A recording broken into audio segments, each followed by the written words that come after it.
This is Dave Meltzer with Entrepreneurs, the Playbook. And man, am I excited. I have the incredible Deb Liu here with me. She is the CEO and president of the extraordinary company Ancestry, but she has written a new book that I believe releases today. If I'm not incorrect, it's August 9th for those of you. And this book is extremely exciting because it takes an old topic, which is taking back your power. As you know, probably I'm 54 years old. I probably have seen more women talk about taking back their power. But what I love about your approach is you have 10 new rules for women at work. And I believe since, the 70s and 80s when women were taking back their power, and even in the 50s with Rosie the Riveter, that there's been a few changes in the workplace that probably needs a little bit of adjustment, or as Dave McCourt says, rethinking these 10 new rules for women at the workplace. Welcome, Deb, to the Playbook. Thank you so much for inviting me. It's so cool. The one first question I want to ask is, as CEO of a company of Ancestry, which is based off of, I believe what I call finding our human nature. By looking into history and looking to the past, we can see human nature and energetic and genetic inheritance. And human nature really doesn't change, but everything around us does. And I think a lot of the issues that you write about in your book have to deal with human nature and the history of human nature, of how this has all evolved to today, where our workforce and our workplaces have changed dramatically.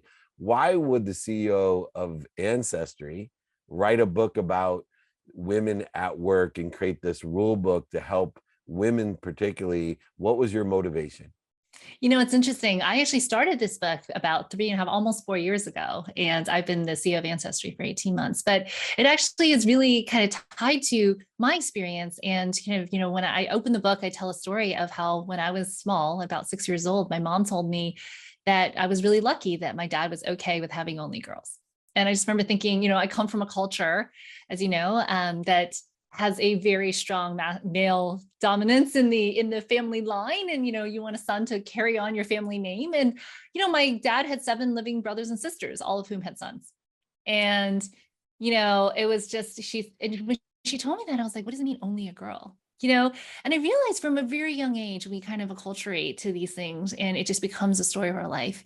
And I talk about, that my grandmother is one of the fiercest women I know, and my mother, and, came to America. My father and mother came to America separately, and they both had a couple suitcases and a few $100s, and they made life in a country they'd never been to, not knowing if they could ever go home. And so, it's really tied to how closely I feel to my own family and my extended family, but also to the story of the women in the workplace, which is the incredible women who brought us to where we are today. My grandmother, who never had a formal education and had 7 kids, my other grandmother also, who has 9 kids, and and kind of where we are today, and how much progress we made, but how much progress we still need to make as well. Yeah, there's a lot of things that need to be unlearned. You're looking at a middle-aged white male, and I was with my friends that I met in the 70s in elementary school, and we're at a wedding, and I'm like, man, do we have a lot of things to unlearn? Just the stories that were being told. Now, as a father of 3 daughters myself, one of the things, and the president of my company, by the way, is a woman, and I'm always suggesting to everyone, you have to ask. People don't ask, but you write about in the book nuance of asking. Is bad enough that I see people don't ask, let alone women don't feel comfortable asking, but you actually teach how to ask, which I think lowers the bar so people feel more comfortable asking when we teach them how to ask. And I never kind of took the step back to do that myself with my own daughters. So what are some of the tips in how we ask as women? Well, I think there's a couple of things. One is, women and men are now negotiating almost as much, and that's really equalized. And men get it, the raise 20% of the time, and women 15. But I tell women, if you don't ask, the answer is 0. Like the distance between 0 and 15 is way more than 15 and 20.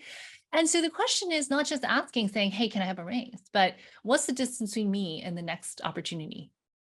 asking in a way that the answer isn't no, but it's actually bringing someone alongside you to be your partner to actually achieve what you want. I think that's important too. And also like making your voice heard. I tell the story of Mei Li Tom and Ellen Ochoa. One is she had the highest non-elected official position in the legislature of California, Mei Li, and she trained 3 of her own bosses before she raised her hand and said, hey, she asked Willie Brown, what about me? Like, can I have this job? And he said, I thought you'd never ask. And so you think about that, and Ellen Ochoa, who was the first Hispanic woman in space, she led the Johnson Space Center before that, as her skip level manager, who was the director of the Johnson Space Center, asked her, hey, who do you think would be good for my successor? And she said, well, what about me? And he's like, oh, you want the job? And so really like making yourself known, kind of showing your ambitions. People can help you get there once you signal that you're open to it. I love that. And one of the other things that are predetermined is this idea of power.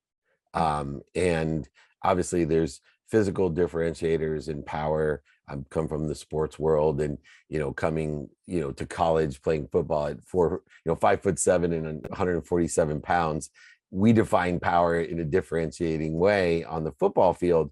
But obviously growing up, once again, culturally and perception wise, there's always been a power struggle for people of color, for women. And that is never, I think, more indicative than in raising money. I'm in the VC entrepreneurial space. And one of the things I tell my daughters all the time, like, I cannot believe that 3% of women and minorities get funded.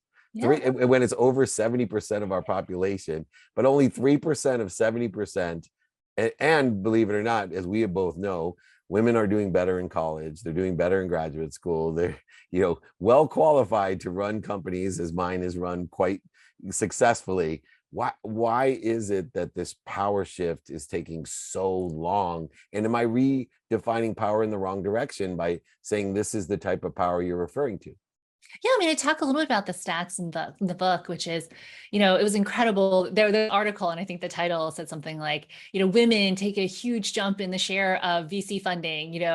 Went from 2% to 3% that year, right. 2019. And I just remember thinking, well, that's a huge jump, but we still have such a long way to go. And I think it's something like 18%, in total are for women and mixed teams. So having a one woman on the leadership team. So, that's the question, which is like, do all the 80% of the great ideas come to one group of people, or are we democratizing having great ideas? Are we actually, are we missing out on all the startups and opportunities and ideas that we're not funding?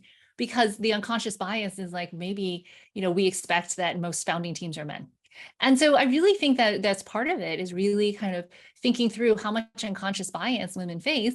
And then how do we actually undo that? How do we actually unpack it?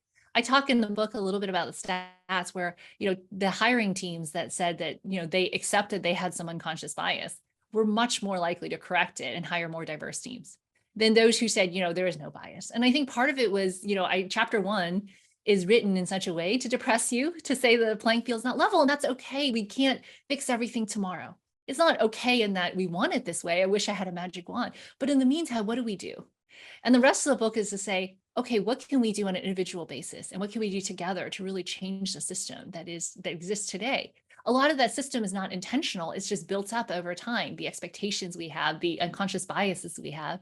And so a lot of the work that we have to do is really say, well, why is it that, all women teams only get 3% of the funding? Why is it that mixed teams and all women teams get less than, 80%?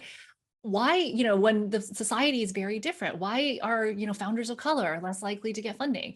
And then really unpacking and saying, it's not because the quality of the people are less good, that the ideas are less good, but because there's something in the system that's really holding us back. And if we think about unleashing all that opportunity, and so that is part of the book, is to acknowledge that that's happening and then say, well, what can we do about it together?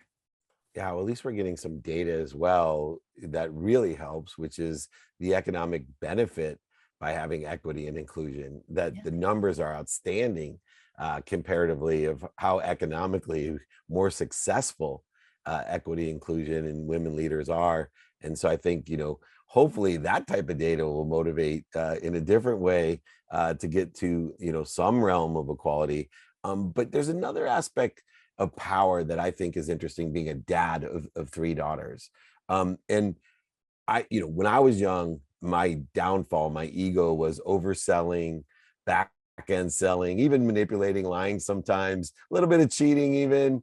And I will tell you, God gives you what you want, because as my daughters are 23, 21, and 18, and they're applying to colleges and to jobs. And, my oldest, who graduated summa cum laude, she's like, well, Dad, I can't apply for that job. I said, why not? It says, well, you need 3 to 5 years experience. And, in my mind, I'm like, okay, so tell them you have the experience, and I think in general, is it energetic and genetic inheritance? I find that women don't take that leap to like overlook or even kind of explain away something and said, yeah, like when I applied my first job, they wanted 4 years of litigation experience, and I told the guy, look, I was in moot court and I've been selling for years, and I don't need to be a litigator, I can sell, and I tried to talk my way into it, and I ended up with the best job in the world out of law school.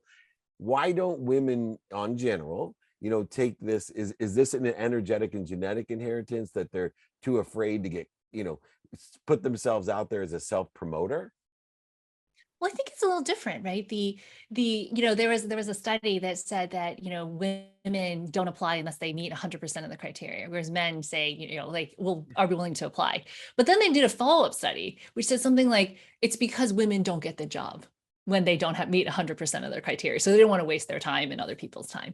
And so I think Wow. sometimes it cuts both ways, right? What are we teaching women to do, and what are we punishing them for? I do think women and people of color are punished more harshly when, things are considered not fully truthful, that, there's more risk to say, what, like, are you going to be able to get your next job? And so it's just a little bit different. And I think you just have to be, you have to be a little bit more careful. And that said, I think that, your daughter saying, hey, I can apply, but I'm going to have to explain this in a way that's completely truthful. Like, here is my truth. Here is how my experience aligns with 3 years of experience, or it's better than 3 years of experience because I've done these other things that are supplements.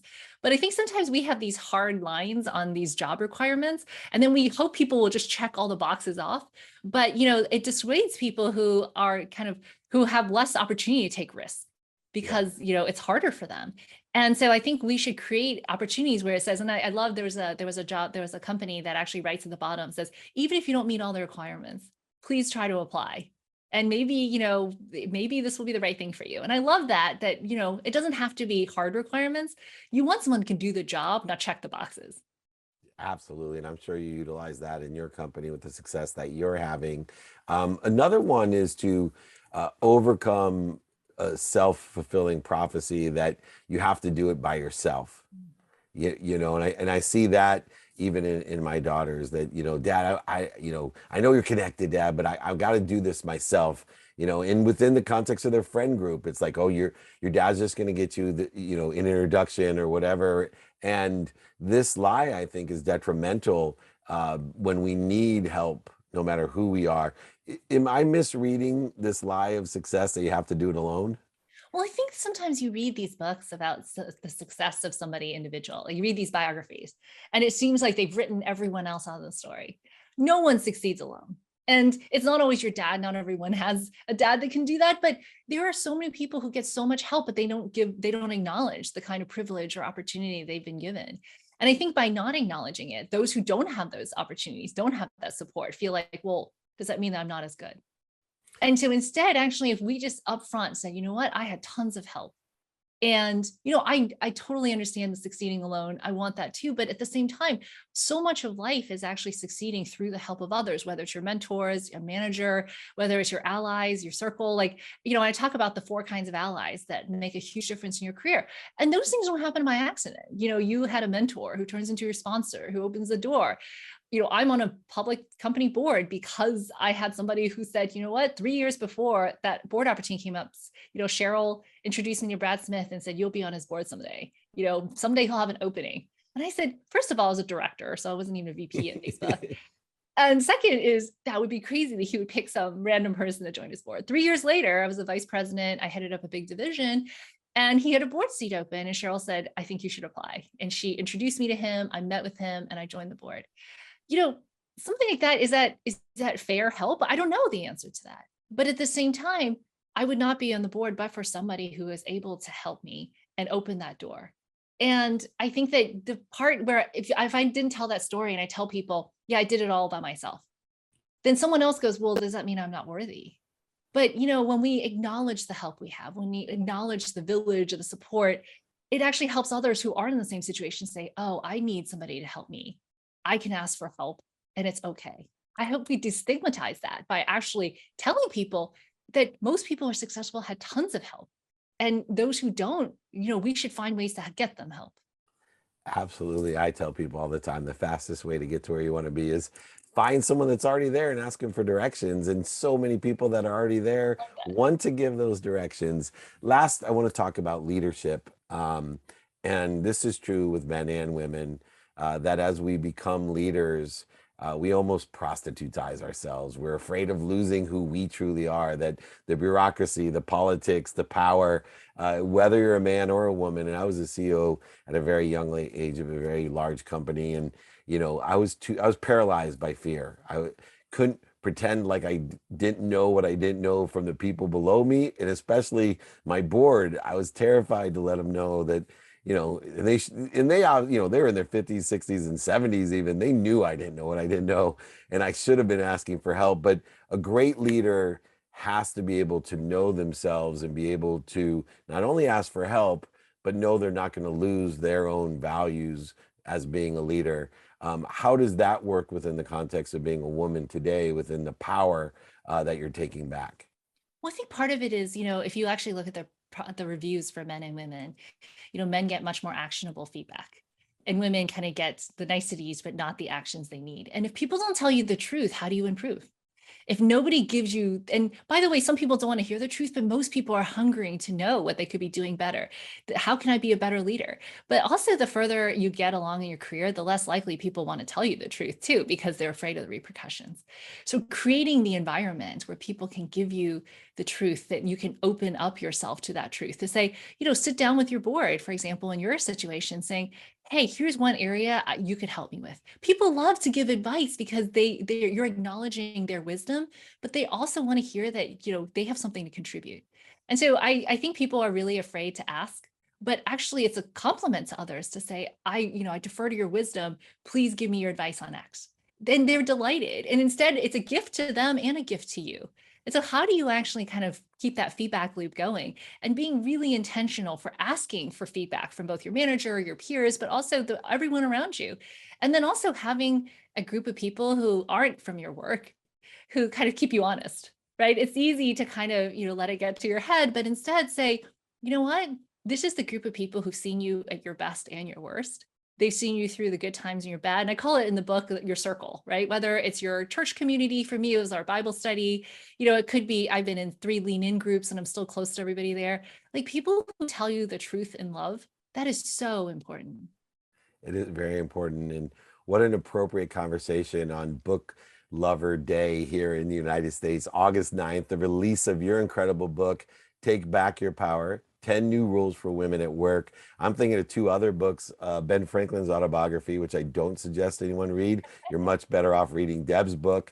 But when you ask for help, you also become an investment in that person. And then also Stephen Birch's book, Don't Take Yes for an Answer, which I really think is attributed to what we're discussing here. Deb Liu, an incredible executive, CEO, and president of Ancestry, but more importantly, her book launches today, August 9th. You got to check it out. Take Back Your Power, 10 New Rules for Women at Work. Thank you, Deb, for joining me. Please come on to my other TV shows, etc. You're an incredible, wise soul that just more people, women and men, need to learn from you. So thank you for your playbook to success. Thank you so much for inviting me. Happy to come on anytime.